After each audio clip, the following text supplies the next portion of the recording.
C'est un jour spécial parce qu'on vient se rassembler pour Dieu. On n'a pas fait ça cette semaine. Moi, je n'ai pas fait ça cette semaine, mais aujourd'hui c'est spécial parce qu'on peut vous retrouver tous, passer du temps dans la présence de Dieu, avec Dieu et avec vous tous. Et ça c'est spécial, et ça c'est vraiment quelque chose qui me fait du bien dimanche matin. Maintenant, je ne vais pas être toute seule. C'est un jour spécial aussi, parce que la librairie est ouverte après le culte. Donc, vous pouvez descendre faire vos achats. Michel sera là pour vous accueillir à la librairie. Après, je vais vous mettre non parce que j'ai peut-être oublié à la fin. C'est un jour spécial aussi parce qu'aujourd'hui c'est la fête des pères.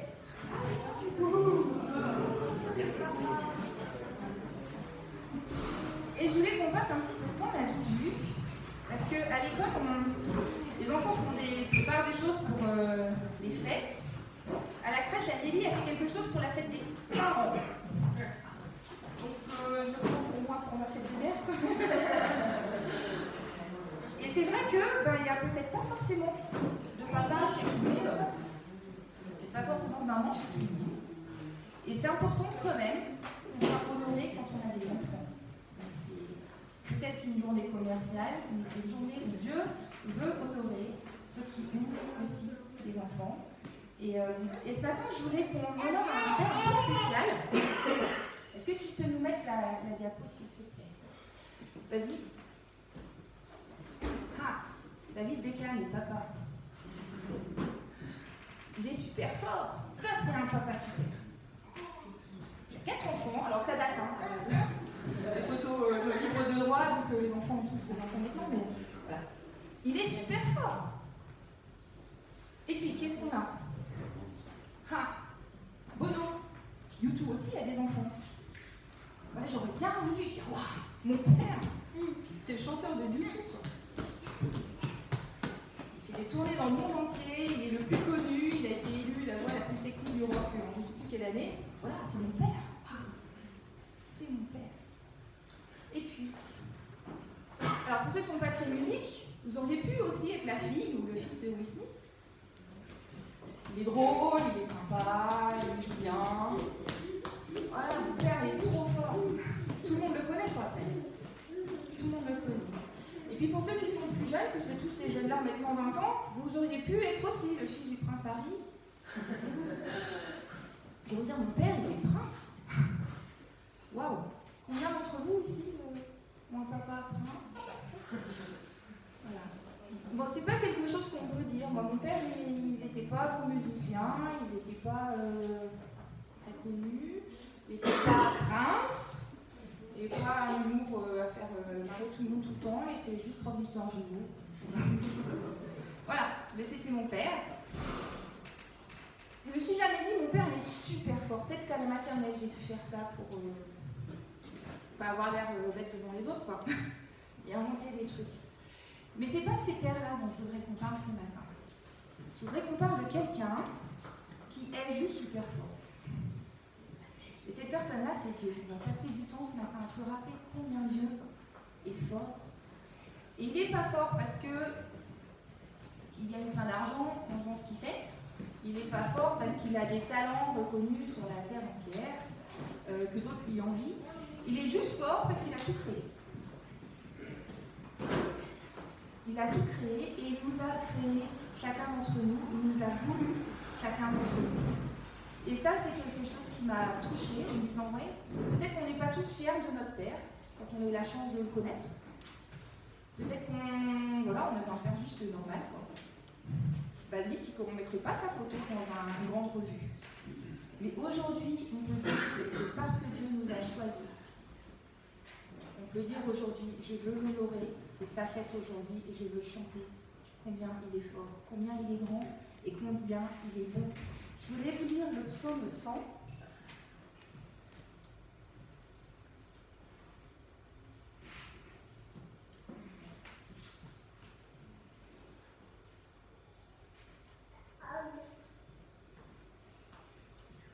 Avec un téléphone qui ne veut pas se connecter. Ok, donc on va juste lire le dernier verset du psaume 100. Excusez-moi. Dans le psaume 100, David, qui était lui-même un roi, Décrivez les bontés et sa joie d'appartenir à Dieu. Et c'est un psaume de reconnaissance. Soyez reconnaissants. Soyez dans la joie. Soyez dans la joie, car le Seigneur est bon. Sa fidélité est pour toujours et sa constance de génération en génération. Et il parle de Dieu, qui n'est pas un Père juste qui va faire du bien à ses enfants, mais qui de génération en génération va distribuer sa bonté, va combler ceux qui se tournent vers lui. Et ce matin, on va chanter 2 chants qui chantent la bonté de Dieu, en tout temps. En tout temps. Alors peut-être qu'il y a des jours avec, des jours sans, comme avec un père. Il y a des jours avec, des jours sans. Mais Dieu, on peut être sûr que de génération en génération, pour l'éternité, il est bon, il nous aime, et il est vraiment très fort. On va se lever, s'il vous plaît.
quelques personnes veulent juste dire ce matin avec leurs propres mots, une prière courte, voilà. Juste proclamer que Dieu est bon. On va proclamer tous ensemble et juste pendant 5 minutes exprimer notre joie d'être là, la joie d'avoir un Dieu qui soit aussi grand, aussi bon.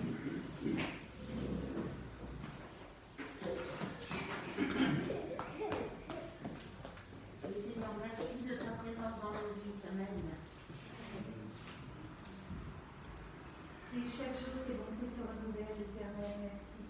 Merci. Merci pour tout ce que tu as accompli. Seigneur, oui, tu es bon, tu es merveilleux. Merci, Seigneur. Amen.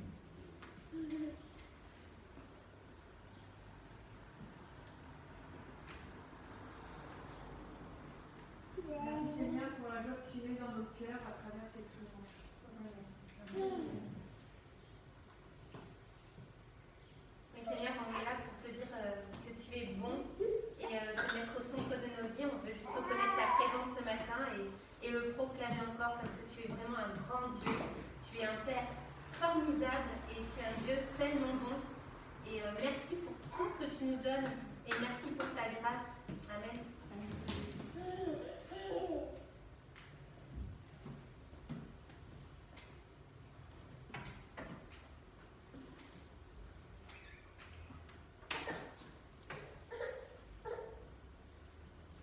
Merci parce que ta bonté ne change pas. Et peut-être les circonstances, c'est vrai, il y a des jours avec et des jours sans, mais toi tu restes le même. Et tu nous aimes. Et tu déploies sur nous ta bonté et ta bienveillance. Et je veux te dire merci pour ça ce matin. Amen.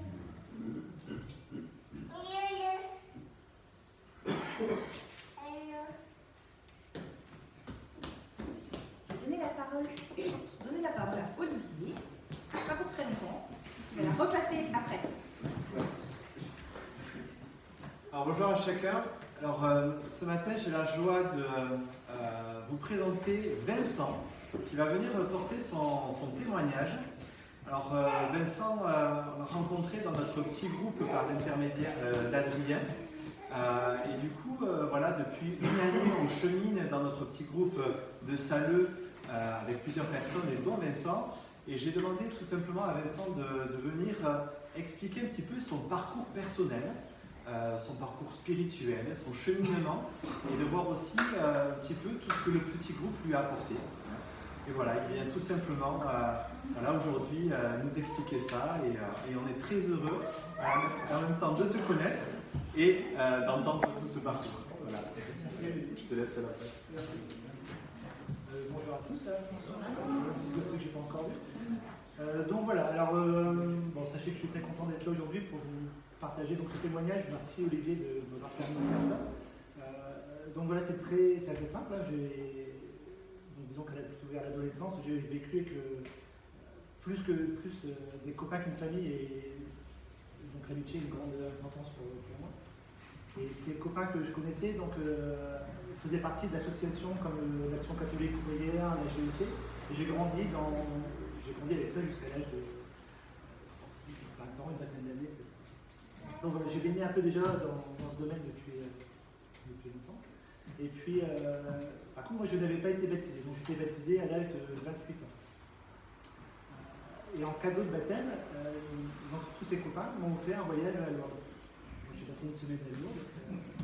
Et puis, donc j'ai ce souvenir d'un soir d'avoir été dans la chapelle de Lourdes.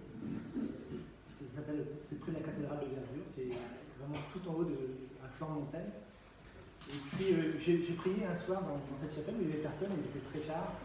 Il était 11h30 du soir, il faisait nuit, enfin, voilà, il n'y avait que la petite lumière dans la chapelle. Et puis, donc malgré mon baptême, j'ai toujours été dans le doute. Voilà, j'étais dans le doute, et donc j'ai posé cette question au Seigneur, et j'ai dit, Seigneur, est-ce que vraiment tu existes? Mais j'avais besoin d'une preuve. Et je regardais, donc sur l'autel, il y avait donc, une balance à gauche, et un bouquet à droite, un bouquet de fleurs, avec je crois, une vingtaine de roses qui étaient dans le bouquet. Et j'ai regardé une seule rose, et je demandais, j'ai dit, si tu existes, fais que un pétale, enfin fais que la rose tombe par terre. Voilà. Je voulais que cette rose tombe par terre. Mais pas n'importe quelle rose, cette rose que je regardais. Et puis j'ai attendu, ça n'a rien passé. Et puis au bout de 2-3 minutes, il y a un pétale de la rose qui est tombé. mais vraiment de la rose que je regardais. Mais j'ai dit, voilà, c'est pas suffisant, si tu existes vraiment, c'est pas un pétale que je veux qui tombe, je veux que la rose entière tombe. Et j'ai attendu encore quelques minutes, et au bout de 2-3 minutes, toute la rose s'est éclatée au sol. Et voilà, donc, en gros, je ne doute plus. Parce que pour moi, ça a vraiment été plus qu'un signe, enfin, ou un signe ou une preuve, mais ça m'a fait. Voilà, ça m'a été très important pour moi, parce que voilà, pour moi, il m'a parlé. Donc voilà, et puis après tout ça, j'étais rassuré, j'étais content. Et puis la vie continue son cours, et puis voilà, j'avais moins d'échanges avec Dieu, donc je ne m'étais pas retiré, mais le fait que la vie passe, qu'on est toujours pris par mille choses, je m'étais mis un peu à l'écart, et donc j'avais beaucoup moins de relations personnelles avec Dieu.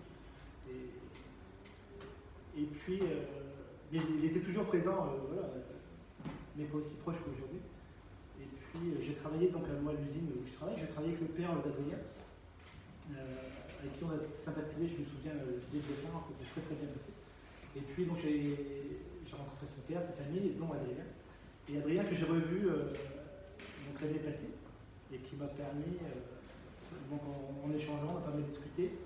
Et c'est grâce à lui qu'on a d'abord, enfin il m'a permis d'assister au groupe animé par Julie et Olivier.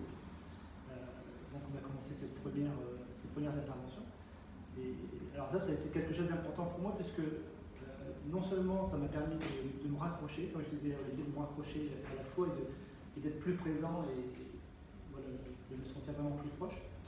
Et donc ça m'apporte beaucoup parce que du coup ça me permet de me remettre en question aussi sur la foi, sur les autres, sur les sujets auxquels on parle. Donc voilà, je suis content que ce groupe ait permis de me faire rapprocher de Dieu. Et puis ensuite, Adrien m'a proposé de venir ici au culte le dimanche, quand je pouvais. Donc, ça c'est pareil, je suis content d'assister ici, parce que j'ai trouvé aussi une grande simplicité, c'est pareil, pas de jugement, les chants, j'aime beaucoup les chants ici, c'est très vivant, c'est très chouette, et j'aime beaucoup. Et puis voilà, donc ce groupe va continuer à grandir, mais moi il m'apporte beaucoup. Et j'espère pouvoir. C'est un peu comme on disait, c'est un peu une sève donc, que j'espère pouvoir faire grandir. Aussi une lumière que je pourrais apporter aux autres pour éclairer, et aussi porter des fruits pour les autres, peut-être dans le futur. Donc voilà un peu le parcours auquel je dis merci, je dis Olivier, et forcément les autres. Aussi Mohamed, parce que Mohamed on a travaillé ensemble. Et on a aussi pas mal échangé un peu sur ces sujets-là. Voilà. Et je voulais aussi terminer par un petit truc, on va dire. Je voulais vous montrer ça. Parce qu'on parle souvent de la Trinité. Donc la Trinité, c'est un peu ça. C'est un peu comme des cordes. Elles sont trois. Il y a Dieu. Il y a le Saint-Esprit. C'est Jésus. Voilà, ils sont à peu près tous les trois, on va dire, identiques, mais pour certaines personnes, c'est pas tout à fait identique. Parce que pour certaines personnes, Dieu est plus grand, ensuite il y a Jésus, après il y a le Saint-Esprit. Ça représente un peu ça. Pour certaines personnes, il y a le Saint-Esprit qui est plus petit, il y a Jésus, puis il y a Dieu. Mais en fait, au final, je pense que pour tout le monde c'est comme ça, hein. Au final, il n'y a pas de plus grand et de plus petit. Ils sont tous à égalité. Il y a toujours Dieu, le Saint-Esprit et Jésus.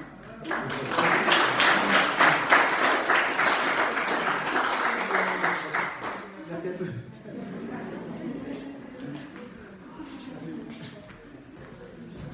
Merci. Quel numéro. Oh. Alors, merci beaucoup en tout cas pour ton témoignage, Vincent. Ça nous encourage vraiment. Et je profite aussi pour vous dire voilà, que cette occasion de petit groupe, donc il y en a aussi sur Buzy, il y en a un sur Saleux qui va continuer aussi avec toute la dynamique aussi au niveau du Val de Somme qui aujourd'hui font leur truc, hein, on peut penser aussi à eux. Voilà, ce sont vraiment des occasions de pouvoir aussi permettre à des personnes qui cheminent dans la foi de pouvoir être aussi connectées, cheminer et tranquillement se faire, en fait, se laisser imprégner par Dieu et par son œuvre, par son esprit en nous. Et merci pour ces témoignages vivants que tu nous donnes aujourd'hui, Vincent.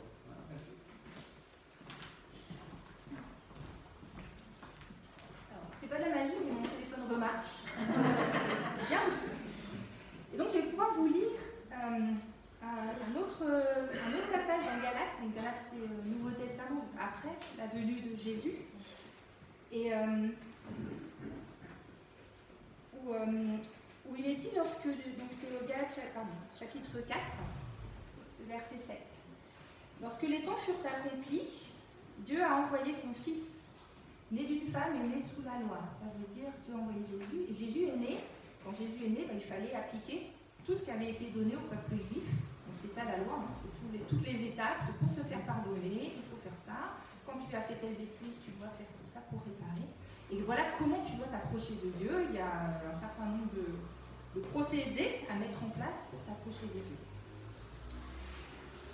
Et Jésus est né donc à cette époque-là, afin de racheter tous ceux qui étaient sous la loi, pour que nous recevions l'adoption filiale. C'est-à-dire pour être adoptés par Dieu comme des fils et des filles. Ça n'a plus rien à voir. Pas des procédures pour accéder à son père. Peut-être la fille Bécam. Il y a une procédure pour accéder à son père. Peut-être, hein. Il y a des agents de sécurité tout autour, pas dispo au téléphone quand elle a besoin. Il n'y a sûrement pas un câlin tous les soirs. Peut-être. Il y a une procédure. Mais pour Dieu, on a été adopté, c'est-à-dire qu'il nous a choisis. On n'adopte pas quelqu'un sans l'avoir choisi, sans l'avoir décidé, n'est-ce pas? Hein? C'est une démarche volontaire, c'est une démarche intentionnelle. Et si Dieu nous adopte, ça veut dire qu'intentionnellement, il a choisi chacun d'entre nous pour être dans sa famille. Et Vincent l'a dit, à un moment il était un peu en distance, et puis il s'est rapproché. Et c'est ce que Dieu fait avec chacun d'entre nous. Il nous adopte pour qu'on soit plus juste, errant sur la terre, mais qu'on soit rapproché de lui dans sa famille. Pas juste dans une église où il vient de temps en temps le dimanche voir si tout le monde est là, dans sa famille. Et parce que vous êtes des fils, Dieu a envoyé dans notre esprit l'esprit de son Fils, qui fait la même taille, et qui crie Abba Père, et qui fait que, ouais, par son esprit, on peut dire c'est vrai. Dieu a fait de moi son Fils, et moi je peux l'appeler Papa en hébreu ou Père en français. Et ainsi, on n'est plus esclaves, mais on est des fils. Et si tu es fils, tu es aussi héritier du fait de Dieu. Dieu nous a choisis chacun pour être ses héritiers. Et on l'a chanté tout à l'heure, il est tellement plus fort, tellement plus grand, tellement plus puissant, tellement plus bon que tous les pères de la terre. Même ceux qui passent à la télé, Dieu est tellement plus que tout ça. Et on va chanter 3 chants pour dire ouais, moi je reconnais que Dieu veut être ce père-là pour moi et moi je veux être cet enfant-là pour lui. Peut-être c'est des choses qui ok, mon Dieu est père, bah, quand je voudrais, je donnerai un petit coup de fil. Mais ce matin on a l'occasion, c'est vrai, moi j'ai aussi envie d'être ce fils pour lui qui l'honore, qui lui dit merci et qui peut chanter combien il est bon et combien il vaut mieux que tout ce qu'on a vu. Je vous propose qu'on chante Abba Père, c'est pas compliqué, mais c'est simplement proclamer que des fois ça va pas. Mais à ce moment-là, l'Esprit de Jésus en nous rappelle que Dieu est notre Père. Et pour ceux qui ont eu la chance d'avoir un Père qui était là, bah, ça fait quand même toute la différence. On sait où on habite, on sait qu'il y a quelqu'un qui nous attend, on sait qu'il y a quelqu'un qui va prendre soin de nous. Et ce matin, on peut chanter ça pour Dieu. Si vous voulez vous lever, vous vous sentez libre, vous tapez dans les mains, vous aussi.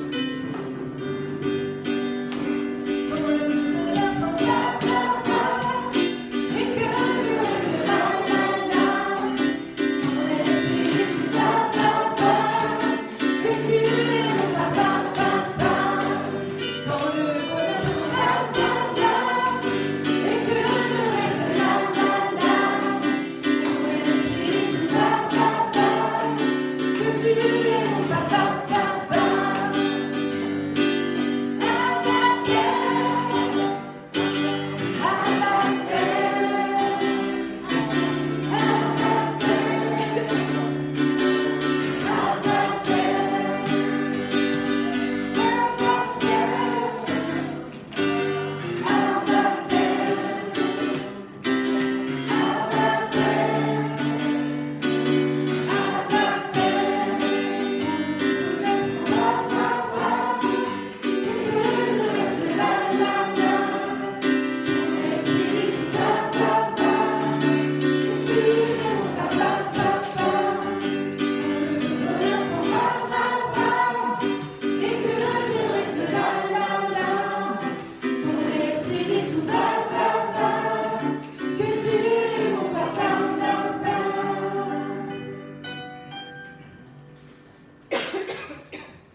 nous rappeler de toi comme un Père, avec toutes les qualités d'un Dieu parfait.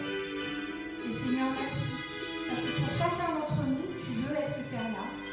Tu veux nous adopter, tu as fait ce pas d'envoyer Jésus pour que nous puissions dire, ouais, moi je veux aussi être fils de Dieu. Et merci pour la famille que tu rassembles. Merci pour ta bienveillance pour chacun d'entre nous, Seigneur. Ta bienveillance, oh éternel, au Dieu de tout ce que j'ai vu, ma délivrance, c'est sous ton aile, sur le rocher de ton salut. Ta bienveillance, oh éternel, au Dieu de tout ce que j'ai vu, ma délivrance est sous ton aile, sur le rocher de ton salut.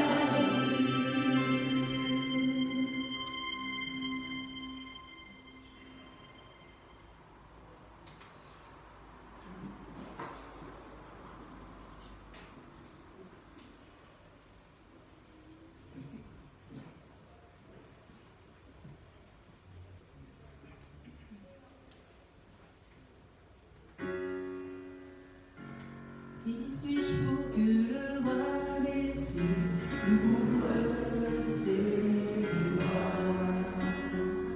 Perdu et trouvé par sa grâce, son amour pour moi. Son amour pour moi, il m'a libéré. Ma dette est payée. Je suis enfant de Dieu, je suis à lui.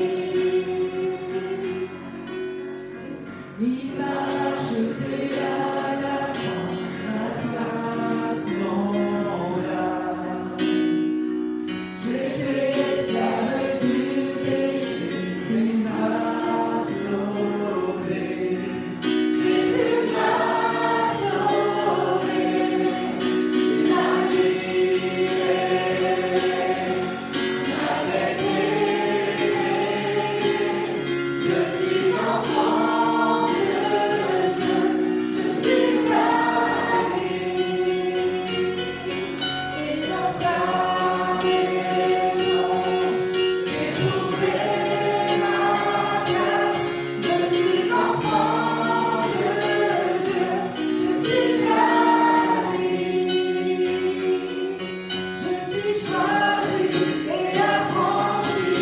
En toi je sais qui je suis. Tu es pour moi, pas contre moi. En toi je sais qui je suis. Je suis choisi et affranchi. En toi je sais qui je suis. Tu es pour moi, pas contre moi.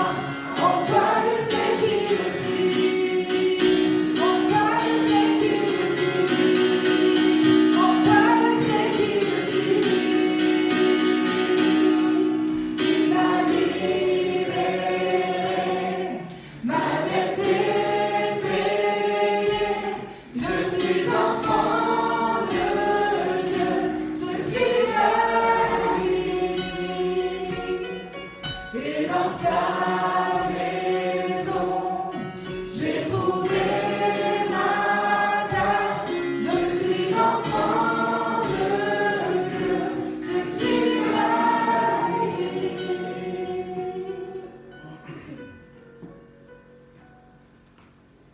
Voilà, vous pouvez prendre place et puis on va écouter Mickaël qui nous parle aujourd'hui de la suite. On étudie Éphésiens depuis un moment, depuis le début de l'année. On arrive aujourd'hui, Éphésiens 6. On finit Éphésiens 6 aujourd'hui.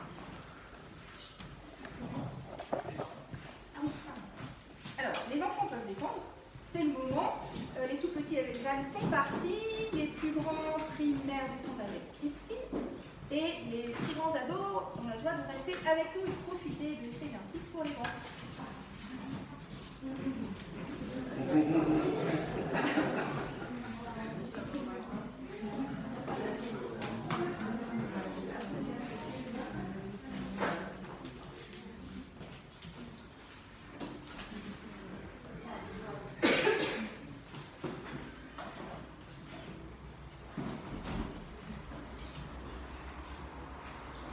Bonjour à toutes et à tous, vous m'entendez? Ça va? J'ai la voix qui porte ici. Merci Flora, oui, comme tu l'as dit ce matin, on arrive à la fin du cycle qui nous a conduits depuis le début de l'année dans l'épître de Paul aux Éphésiens. Et la lecture du jour sera donc dans le chapitre 6, des versets 10 à 20. Alors le titre qu'on peut donner à ce passage, c'est le combat spirituel. Tout un programme. Mais juste avant de rentrer dans le texte, je voudrais faire un rapide rappel de ce qui était présenté par l'apôtre Paul dans son épître et par les différentes personnes qui ont pu partager dimanche après dimanche ce matin sur l'épître de Paul aux Éphésiens. En fait, cet épître, il se partage en deux passages, enfin en deux phases importantes. Dans une première partie un peu plus théorique, Paul, il concentre son message sur la grâce. Il rappelle aux Éphésiens que le salut, il nous vient de Christ, et uniquement par grâce. Nous n'avons aucun mérite pour le mérite, justement, pour l'avoir, et on n'a aucune obligation pour l'obtenir. Uniquement celle de croire, celle d'avoir la foi. La foi en Christ et en son œuvre. Ce salut, il n'est pas réservé à un petit monde, à un petit peuple, un petit monde d'élus, non. Ce salut, il est réservé à tout le monde. Il est destiné à quiconque croit. Dans la seconde partie de sa lettre, Paul, il nous encourage à mettre en œuvre cette foi. Il nous encourage à entrer en action. Et ceci se traduit par notre manière de vivre. Et là-dessus, il nous donne quelques conseils de vie à mener en tant que chrétien. J'en citerai quelques-uns qui ont été soulignés par mes frères et sœurs qui ont eu l'occasion d'en parler. Vivre l'unité en évitant les divisions. Vivre dans l'attachement du Christ en étant serviteurs les uns pour les autres. Vivre nos relations aussi bien privées que communautaires de manière à glorifier notre Sauveur. Et donc, après ces rappels, ou après ces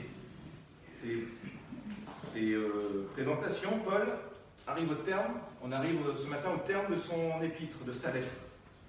Et dans le passage que nous allons lire, Paul adresse ses dernières recommandations, je vais lire non des moindres, aux Éphésiens et en généralisant aux chrétiens.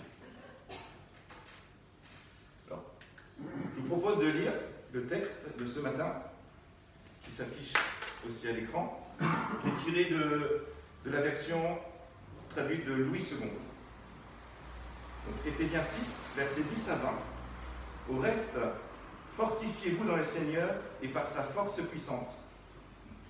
Revêtez-vous de toutes les armes de Dieu afin de pouvoir tenir ferme contre les ruses du diable. Car nous n'avons pas à lutter contre la chair et le sang, mais contre les dominations, contre les autorités, contre les princes de ce monde de ténèbres, contre les esprits méchants dans les lieux célestes. C'est pourquoi prenez toutes les armes de Dieu afin de pouvoir résister dans le mauvais jour et tenir ferme après avoir tout surmonté.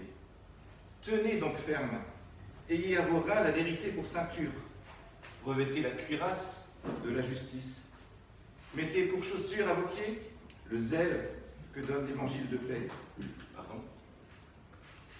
Par-dessus tout cela, le bouclier de la foi. Prenez par-dessus tout cela le bouclier de la foi, avec lequel vous pourrez éteindre tous les traits enflammés du malin. Prenez aussi le casque du salut et l'épée de l'Esprit qui est la parole de Dieu. Faites en tout temps, par l'Esprit, toutes sortes de prières et de supplications. Veillez à cela avec une entière persévérance et priez pour tous les saints. Priez pour moi, afin qu'il me soit donné, quand j'ouvre la bouche, de faire connaître hardiment et librement le mystère de l'Évangile, pour lequel je suis ambassadeur dans les chaînes et que j'en parle avec assurance, comme je dois en parler.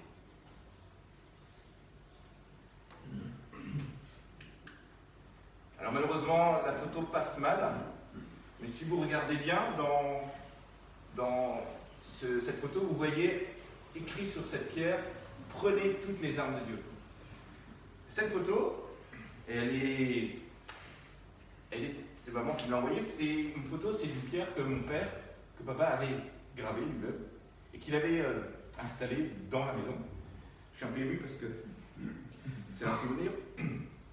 Et ça m'a marqué parce que papa, il avait mis cette pierre et ça lui tenait à cœur ce verset, prenez toutes les armes de Dieu. Et chaque visiteur, quand on rentre chez mes parents, on tombe sur cette pierre de Grès des Vosges et sur laquelle il est marqué prenez toutes les armes de Dieu. Et c'était mon clin d'œil à papa aujourd'hui. On est la fête du Père. Tu l'as dit, Flora. Si on revient au texte, on constate quand même que le sujet est complètement orienté. Et les termes choisis nous donnent tout de suite la tonalité. Si vous regardez en jaune, j'ai souligné les verbes d'action. Fortifiez-vous, revêtez-vous. Si on continue, prenez, tenez ferme, mettez, prenez. Et en vert, tous les termes militaires. Armes, résister, cuirasse, bouclier, trait, épée. Il n'y a pas photo. On sait de quoi parle le texte. Il n'y a aucun doute. On parle de fight. On parle de combat. On parle de combat. On parle de combat et un combat qui n'est pas physique, un combat spirituel. Je le précise vraiment, au cas où il y aurait un doute, en aucun cas l'apôtre Paul nous appelle à la lutte physique ou à la guerre contre des hommes. Il nous appelle à une lutte contre des forces qui nous veulent du mal. On y viendra après. C'est un combat spirituel à quoi nous appelle Paul. Et dans son texte, Paul a bien fait les choses, pour moi en tout cas, parce que le texte tel qu'il est découpé, pour moi, il me servira de plan ce matin. Dans un premier temps, sur les versets 1 à 12, Paul nous prévient des luttes à venir. Puis, sur les versets 13 à 17, nous regardons nos moyens de lutte. Quels sont nos moyens de lutte dans ce combat que nous avons à mener? Et enfin, on terminera par les versets 18 à 20 avec la prière. La prière qui est quand même l'élément essentiel de la vie d'un chrétien.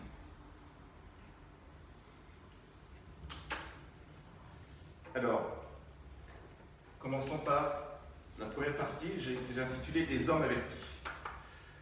Alors, pour bien comprendre ce à quoi le texte veut nous sensibiliser ce matin, je vais prendre un exemple tiré du blog de Dominique Anger, qui est sur le blog Tout pour sa gloire, où il a traité ce sujet, et je vous conseille d'aller voir. Il a traité notamment plus largement des Éphésiens, c'est très enrichissant.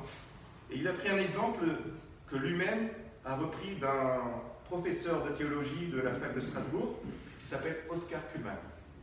Alors rassurez-vous, je suis sous le regard de prof d'histoire géo, je ne vais pas vous faire un cours d'histoire géo, mais quand même.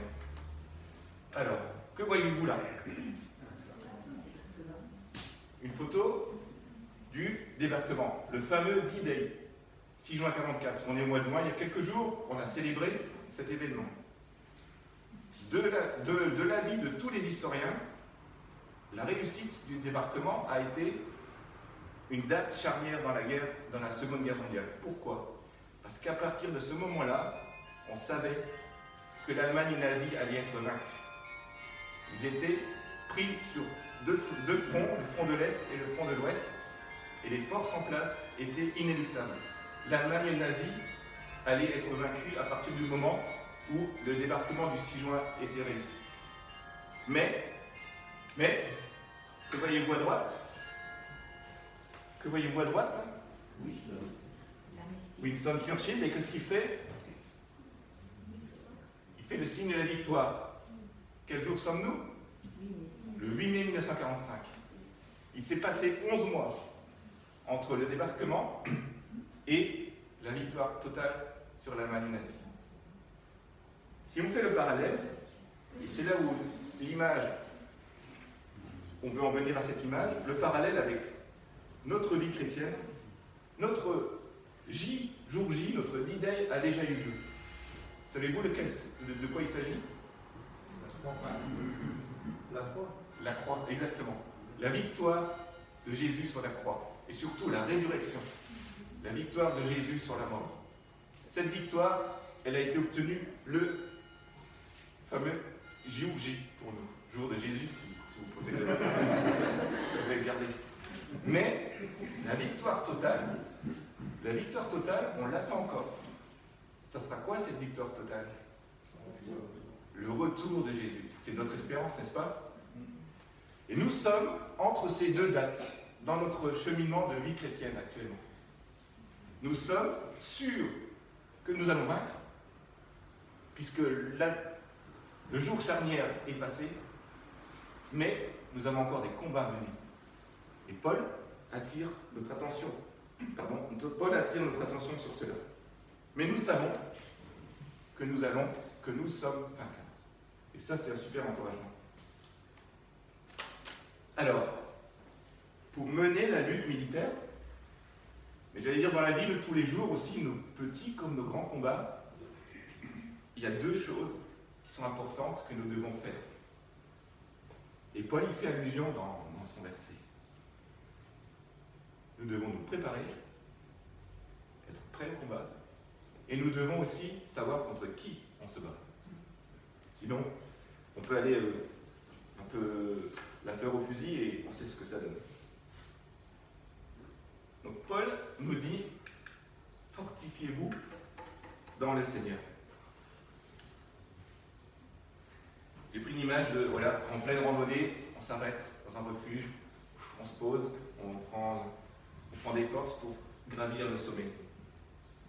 Avant toute chose, Paul nous recommande de prendre des forces. Ce qui nous attend le nécessite. Lorsque j'étais à l'armée, j'ai encore eu le privilège de faire cette armée. Enfin, le privilège, moi je l'ai pris comme un privilège.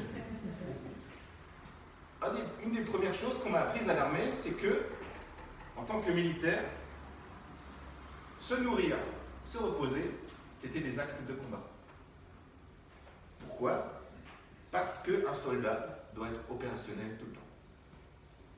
C'est-à-dire, le moment de répit, on en profite pour que l'on soit prêt au moment de l'attaque. Et c'est exactement ce à quoi Paul nous incite. Il nous dit, fortifiez-vous, prenez des forces.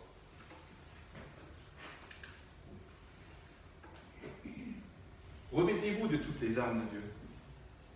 Et fortifiez-vous dans le Seigneur et par sa force toute puissante. Cette force toute puissante, dans l'Épître aux Éphésiens, Paul en a parlé, notamment dans le chapitre 1, verset 19. Dans ce chapitre 1, verset 19, Paul il prie pour que les chrétiens, nous, on comprenne quelle est l'extraordinaire grandeur de la puissance que Dieu met en œuvre en notre faveur. Et c'est précisément cette puissance que Dieu a déployée en ressuscitant Christ et en l'élevant à sa droite, le fameux jour J. Paul nous conseille de prendre cette puissance. Paul il fait mention de la grande puissance du Seigneur Jésus-Christ lui-même qui règne à la droite de Dieu. Et la première chose dont nous devons être conscients dans le combat spirituel, c'est que sans la force et sans la puissance de Christ, on ne peut gagner. Appuyons-nous sur celui que Dieu a placé au-dessus de tous ses ennemis. Fortifions-nous à la présence de notre Seigneur. Dans le verset 11, Paul renforce cette idée en prenant l'exemple des armes, ou dans certaines versions de l'armure, pour souligner cette puissance que nous avons pour nous. Revêtir la cuirasse pour un soldat, c'est rassurant, en tout cas c'est indispensable pour aller au combat. On reviendra tout à l'heure dans le détail de la cuirasse, puisque Paul en a fait la description de l'armement, mais Paul en a fait la description. Et nous voyons que dès le début de son propos, Paul nous prévient que nous aurons à lutter en tant que chrétiens, mais que nous ne serons pas démunis, nous ne serons pas sans armes. Notre objectif est de tenir ferme. Tenir ferme, c'est un terme militaire aussi. Ça veut dire garder la position sans reculer. Ce n'est pas anodin qui utilise ce terme. Bien qu'on connaisse l'issue de ce combat, de cette guerre, parce qu'il faut l'appeler comme ça, il n'est pas toujours facile de tenir ferme. Parce que l'ennemi est rusé. L'ennemi est fort malgré tout. Ressourçons-nous donc auprès de Dieu pour nous préparer à cette lutte. Et comment se ressourcer? Par la lecture, la méditation de sa parole, tous les jours. On m'avait aussi dit à l'armée, s'alimenter, c'est un acte, un devoir du soldat, tous les jours. Vous vous rendez compte, vous allez au combat, vous avez une fringale. Par la lecture, la méditation de la parole, par la prière, par la louange, ce que nous avons fait ce matin, recherchons continuellement la présence du Seigneur. C'est ainsi que nous pouvons nous ressourcer et nous préparer au combat. La deuxième chose que Paul nous souligne, c'est qu'il faut connaître notre adversaire. Il y a quelques années, un candidat à la présidence de la République a dit « Mon ennemi, c'est la finance ». Je ne sais pas ce qu'il en a fait, mais c'était en tout cas une phrase qui a marqué les esprits. Pour nous, il n'y a pas d'ambiguïté dans le texte. Notre ennemi, c'est le diable.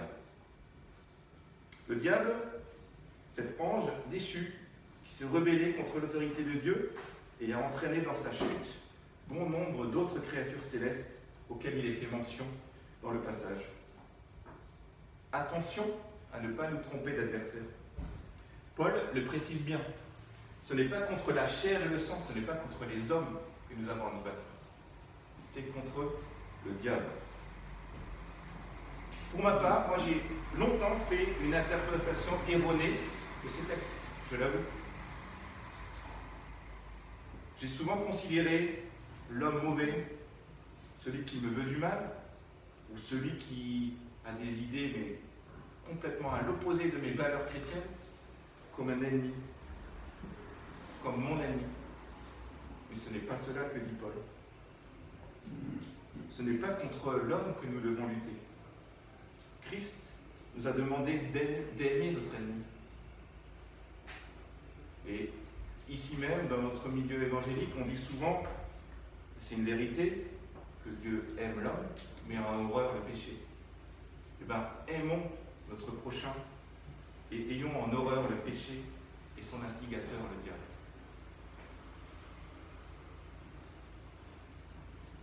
Paul emploie un terme particulier, un verbe particulier, le verbe lutter.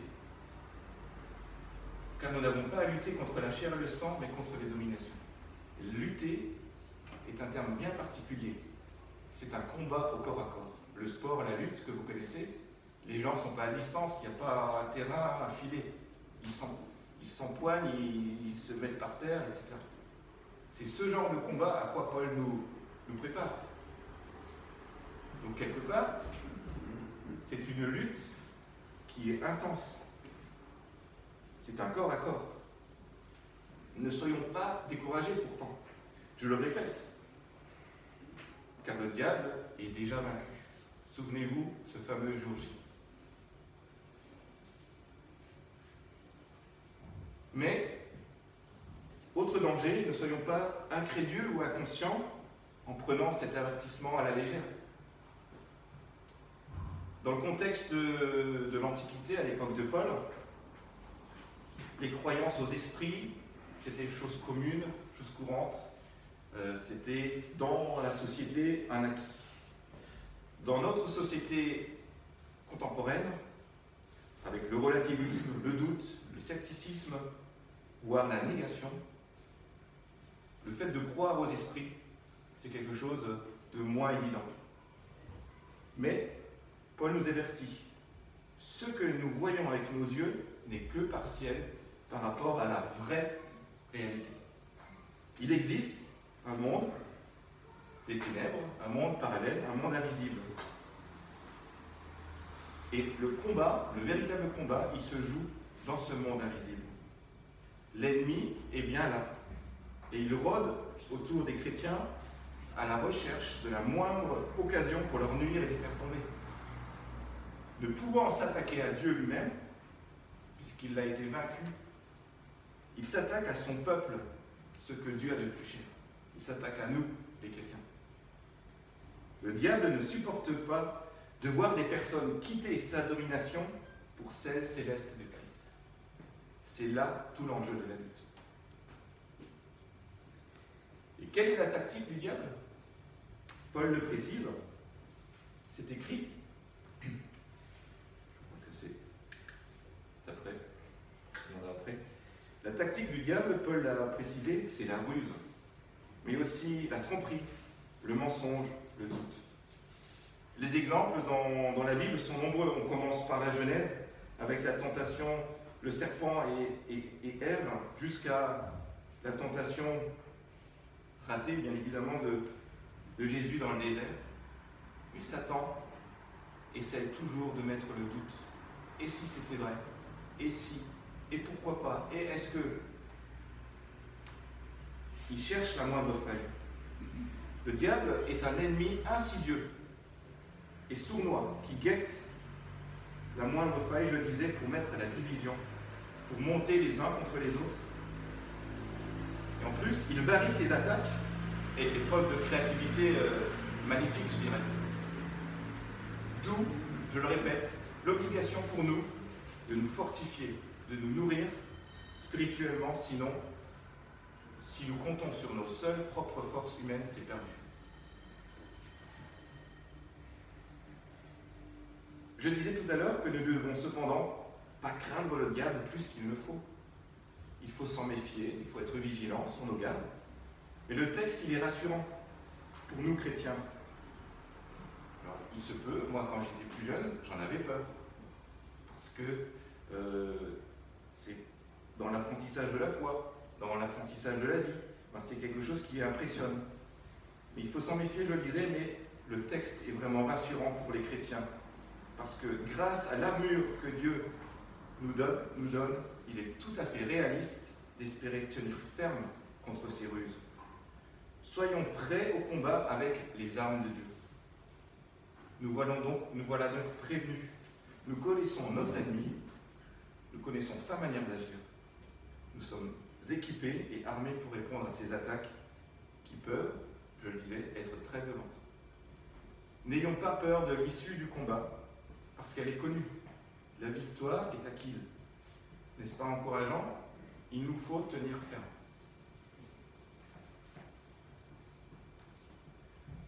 Il nous faut tenir ferme. Un homme averti en vaut deux, n'est-ce pas? C'est ce que dit l'adage. Je dirais qu'un chrétien averti n'est pas surpris. Maintenant que nous savons que nous devons lutter, voyons avec quelles armes.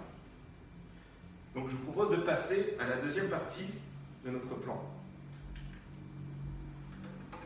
Que dit le texte au sujet des armes à saisir? Allez-y, prenez vos armes, bricolez-vous une épée, bricolez-vous quelque chose et allez au combat. Je vous envoie, allez-y, vous êtes mes guerriers. Est-ce que c'est ça que dit le texte? En tout cas, c'est pas ce que je lis, non. Le texte dit « Prenez toutes les armes de Dieu ». Dans d'autres traductions, c'est marqué « Prenez l'équipement de Dieu ». Alors je vais faire une petite image. Peut-être que vous avez suivi le petit buzz qu'il y a eu cette semaine pour ce qui s'est passé dimanche dernier. Dimanche dernier, finale de Roland-Garros. Novak Djokovic, après avoir éliminé le gros favori Nadal, a gagné la finale après avoir remonté 2 sets de retard. Vous imaginez le combat qu'il a mené pour arriver à sa victoire. À la fin du match, qu'est-ce qu'il fait? Il donne sa raquette à ce petit garçon-là, ce jeune homme. Et vous avez vu la tête du jeune homme? Vous vous rendez compte? Il a la raquette de Djokovic, celle qui a éliminé Nadal, celle qui a gagné Roland-Garros. C'est un truc de fou, quoi. Il est... Et bien voilà, si je fais le parallèle, c'est même mieux. Nous, on a quoi? On a les armes de Dieu. Celles qui ont vaincu la mort, celles qui ont vaincu le diable à la croix, celles qui ont ressuscité Christ. Ces armes, Dieu nous les donne. Je veux dire, c'est hallucinant. Et le verset continue. Prenez toutes les armes de Dieu afin de pouvoir résister dans les mauvais jours et tenir ferme après avoir tout surmonté. Les mauvais jours, c'est quoi? C'est toute cette période entre cette victoire, le fameux jour J que j'avais évoqué au début, cette victoire de Christ sur la croix et l'attente de son retour. On est dans la mêlée. C'est ça les mauvais jours. Après, il peut y avoir des mauvais jours encore plus, où les attaques du diable, les attaques de l'adversaire sont encore plus fortes. Et Paul nous dit de revêtir les armes de Christ pour résister dans ces mauvais jours. Une fois de plus, Paul nous encourage et nous exhorte à résister. La victoire est proche, la délivrance arrive, tenons ferme. Tenons ferme. Christ va bientôt arriver. Et Paul en sait quelque chose, parce qu'au moment où il écrit son épître, il est prisonnier, il est enchaîné, il le dit dans le verset 20 du passage de ce matin, et il est même enchaîné 24 heures sur 24 avec un soldat romain. Donc, c'est dire s'il a le temps d'étudier l'armement, l'équipement d'un soldat romain. Dans la description qu'il nous fait, Paul, il prend le temps de désigner chaque équipement, chaque arme, et d'en donner sa signification pour la vie chrétienne. En fait, il nous laisse un manuel pratique de la vie chrétienne. Je reviens toujours à mon expérience de l'armée, mais on nous avait donné des carnets avec, voilà, dans tel cas faire ci, dans tel cas faire ça, etc. Et on avait ça dans notre treillis, on avait ça dans la poche. Enfin, Paul, il nous donne un manuel de pratique de la vie chrétienne. Regardons de plus près cet équipement. La ceinture, la cuirasse, la chaussure, le bouclier, les chaussures, il vaut mieux en avoir deux, le bouclier, le casque et l'épée. Donc Paul commence par la ceinture et la cuirasse.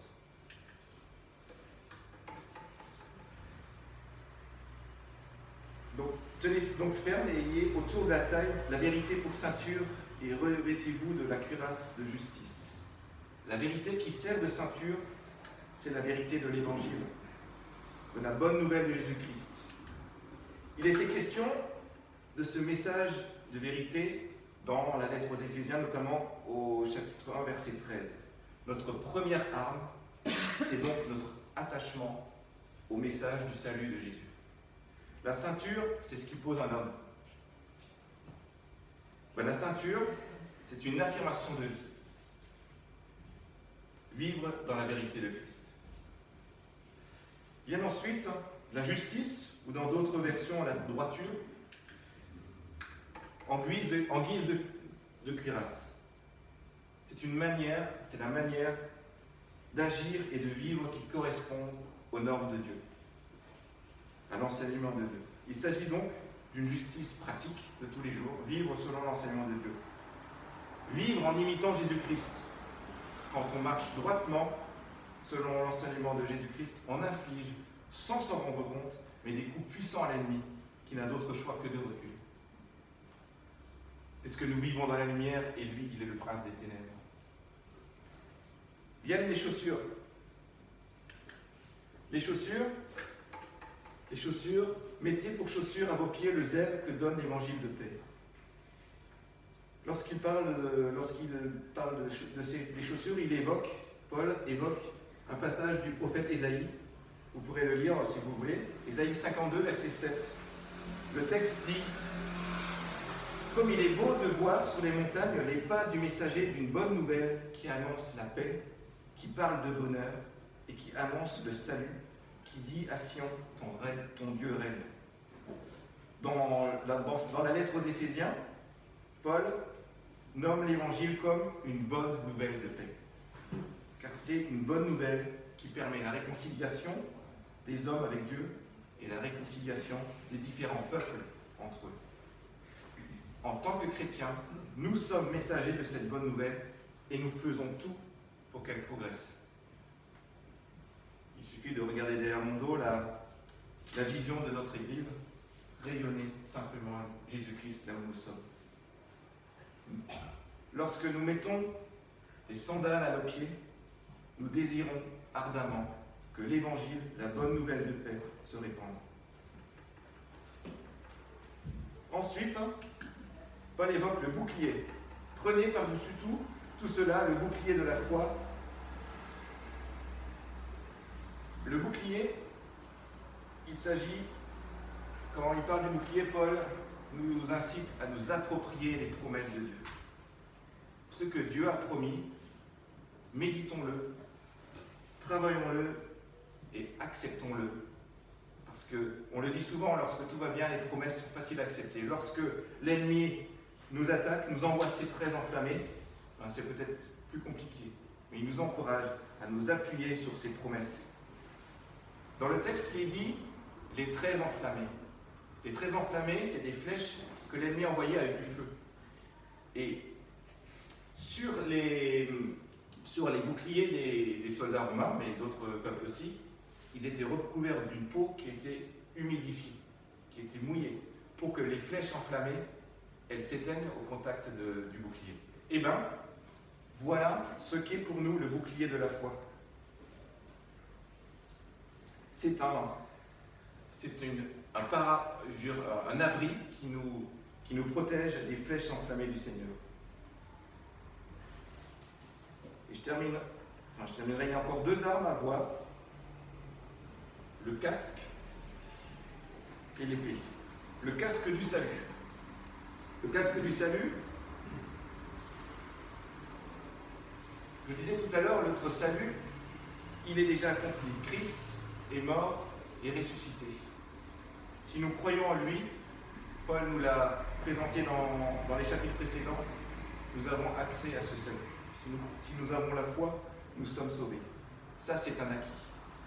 Mais cet acquis, il faut qu'on se l'approprie. Il faut qu'on le vive. Et c'est pour cela que nous devons mettre le casque du salut. S'approprier la réalité que nous vivons, la vivre tous les jours et en prendre conscience pleinement. Là, le casque est une protection indispensable, le repos de l'assurance du salut par Jésus-Christ.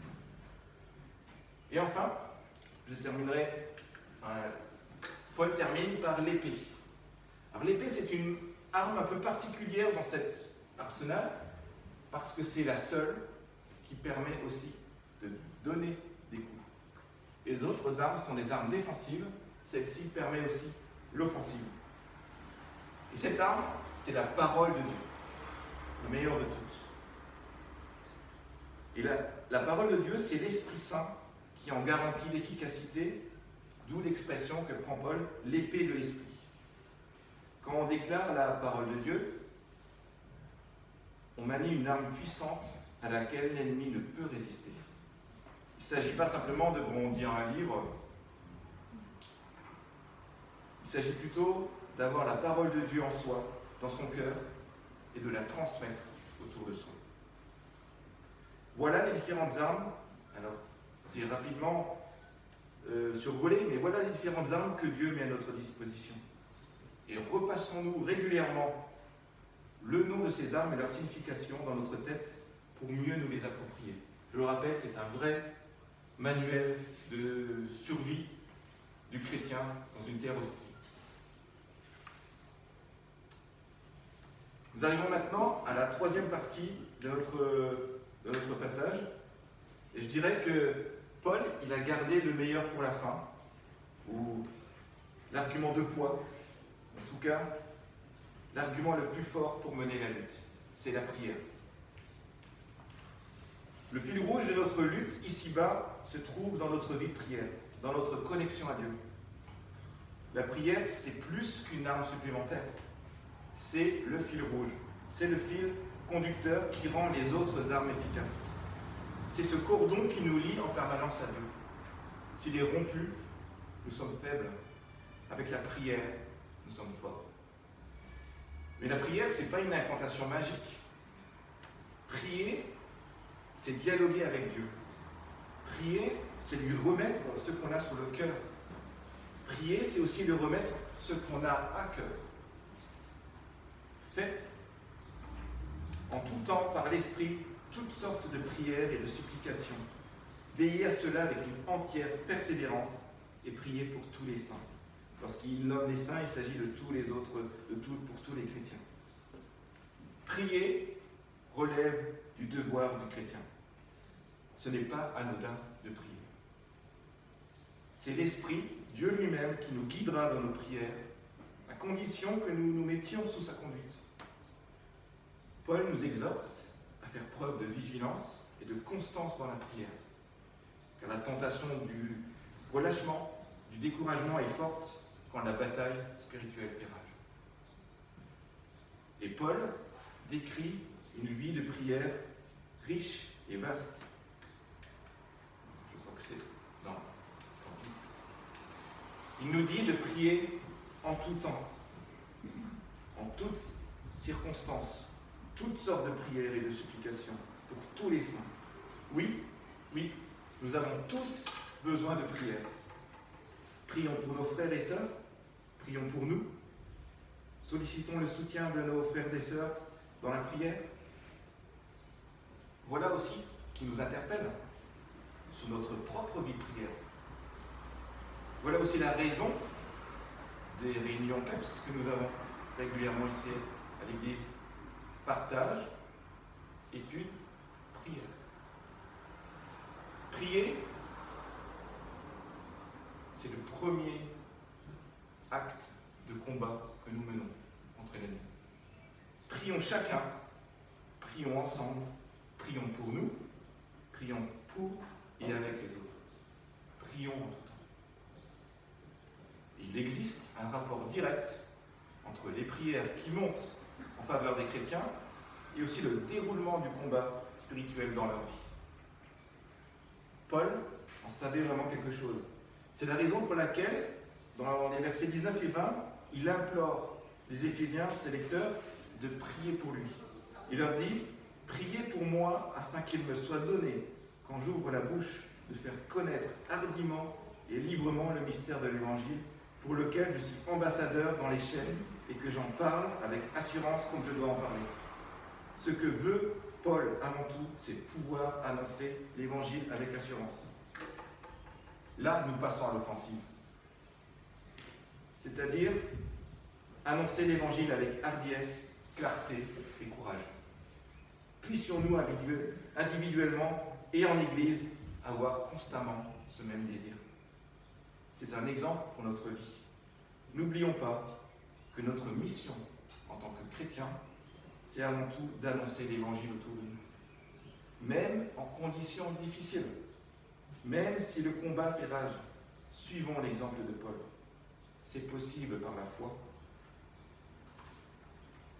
et grâce à l'épée du salut, je dirais aussi.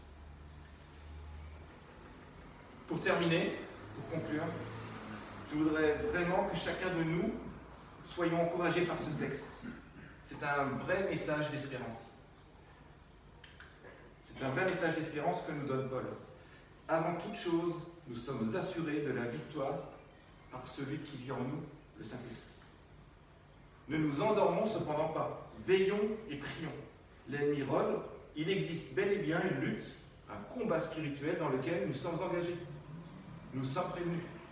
À partir du moment où nous sommes passés du camp de la mort dans celui du vainqueur de Jésus-Christ, nous sommes l'objet de ce combat et nous sommes dans la mêlée. Les attaques du diable sont des combats d'arrière-garde d'un ennemi vaincu. Mais ces flèches enflammées peuvent encore faire mal. Prenons les armes de Dieu. C'est un merveilleux équipement de survie en monde hostile. Enfin, et surtout, soyons connectés à lui, à Dieu, pour renouveler nos forces. Soyons fidèles et rendons témoignage de nos vies, dans nos vies. Je le répète, la victoire est déjà acquise. Et pour terminer, et pour tenir ferme ensemble, je voudrais lancer un petit défi pour la semaine qui vient. À l'image un peu de ce qu'a fait papa, mais c'était plus durable, mais que chacun de nous puissions nous remémorer les armes et surtout à quoi elles correspondent pour mener la lutte pendant cette semaine. Et pourquoi pas reparlerons à un prochain PEPS. Je vous souhaite à tous un bon dimanche.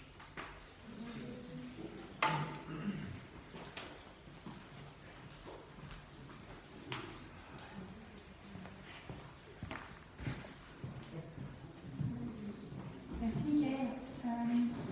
On n'a pas tout à fait fini. On va juste entendre Jérémy.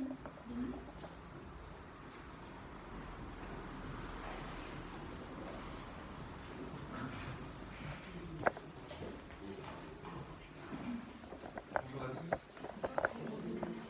Alors on ne se connaît pas tous encore très bien. Je viens d'arriver dans l'église avec ma famille, donc Magali, qui est donc ma fiancée, et mon enfant Marie. Et on a la joie de vous annoncer qu'on va se marier. Je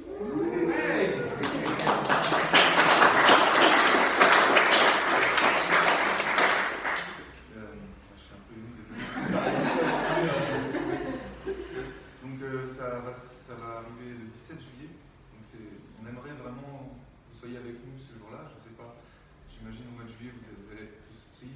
Enfin, on espère vous avoir au vin d'honneur et pour la cérémonie de bénédiction. Voilà. Donc on va laisser des faire-part, on ne les a pas encore réalisés. Mais si vous pouvez retenir la date dans le petit coin de votre tête. Voilà. C'était juste pour vous dire ça. Merci.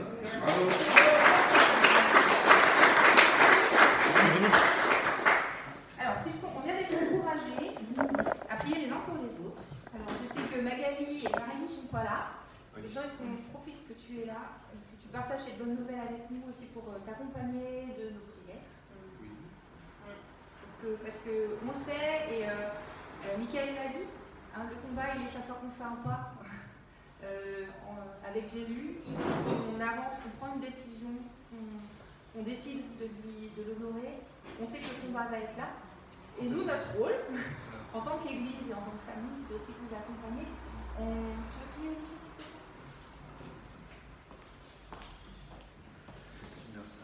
Seigneur Dieu, on veut te remettre Jérémy, Magali, Marie-Lou aussi, leurs enfants, et te demander que tu les entoures. Merci pour cette belle nouvelle. On est heureux, Seigneur, de pouvoir les accompagner aussi dans cette étape de vie, et que tu puisses les bénir, et que ce 17 juillet soit un moment de big fête au nom de Jésus. Amen. C'est vrai que, juste pour dire, ça fait un an qu'on a rencontré Jésus, et depuis ce jour-là, on veut être béni par le Seigneur. Et avec le contexte sanitaire, ça n'a pas été possible. On a reporté beaucoup de mariages, on a déménagé, on a changé d'église. Et franchement, c'était vraiment pas gagné, personne n'y croyait dans nos familles, il fallait reporter.